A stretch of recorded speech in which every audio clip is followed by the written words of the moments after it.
নমস্কার বন্ধুরা, আজ একটি ভিন্ন ধরনের রেসিপি নিয়ে চলে এসেছি। রোজ দিন একঘেয়েমি খাবার খেতে আর বানাতে ভালো লাগে না, তবে আজকে আমি আপনাদের জন্য নতুন এক রেসিপি নিয়ে চলে এসেছি।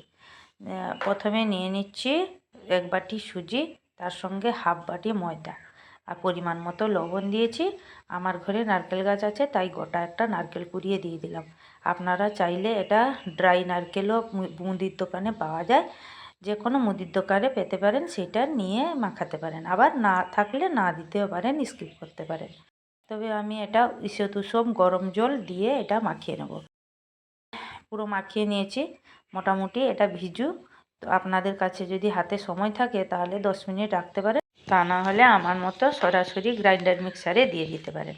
আমি দিয়ে দিচ্ছি, দিয়ে জল দেব না, একটা মিহি পেস্ট বানিয়ে নেব। সুজি যত হলেও দানাদার দেখা যায়, কোনো অসুবিধা নেই। এইরকম একটা মিহি পেস্ট বানিয়ে নিচ্ছে। তবে মিহি পেস্ট বানানো হয়ে গেলে আবার যে গরম জল দিয়ে মাখাতে হবে এমন কোনো ব্যাপার নয়, থাকলে দেবেন, তা না হলে এমনি নর্মাল জল দিয়ে দেবেন। আমি জলটা দিয়ে দিচ্ছি।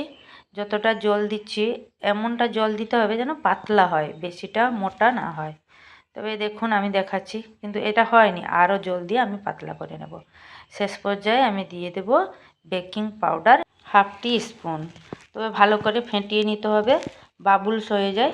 আবার এটা দেওয়া হয় কেন বলুন তো, না দিলে কোনো অসুবিধা নেই, যাতে জালিদার বেশি করে হয় ওই জন্য দিয়ে দেওয়া হয়।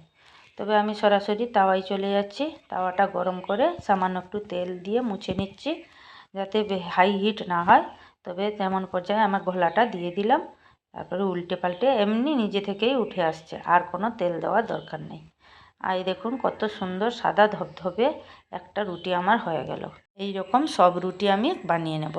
এদিকে আমি একটি চাটনি বানাচ্ছি। দেখুন কড়াই বসিয়ে দিয়েছি, তাতে একটু গরম জল বসিয়েছি, সেই সঙ্গে টমেটোগুলোকে 4 ফালি করে কেটে নিয়েছি। আপনারা চাইলে হাফ করে কেটে নিতে পারেন। সঙ্গে 1 ইঞ্চি আদা, কয়েকটা রসুন দিয়েছি, কাঁচা লঙ্কা দিয়েছি, সেই জলে একটু লবণ দিয়েছি। এপিট এপিট 5 মিনিট সেদ্ধ করে নিলে হয়ে গেল। ওই জল সমেত একটু উষ্ণ হয়ে গেলে আমি সরাসরি মিক্সিং গ্রাইন্ডারে পুরো পেস্ট করে নিচ্ছি। আমার হয়ে গেল। তো একটু টক মিষ্টির জন্য 2 ফোঁটা চিনি আর 1 ফালি লেবু দিয়ে দিলে হয়ে গেল সুন্দর একটি চাটনি। চাটনি ছাড়াই এটা সুন্দরভাবে খাওয়া যাবে। তবে দেখুন আমার রুটিটা কত সফট হয়েছে, নরম তুলতুলে জালিদার হয়েছে।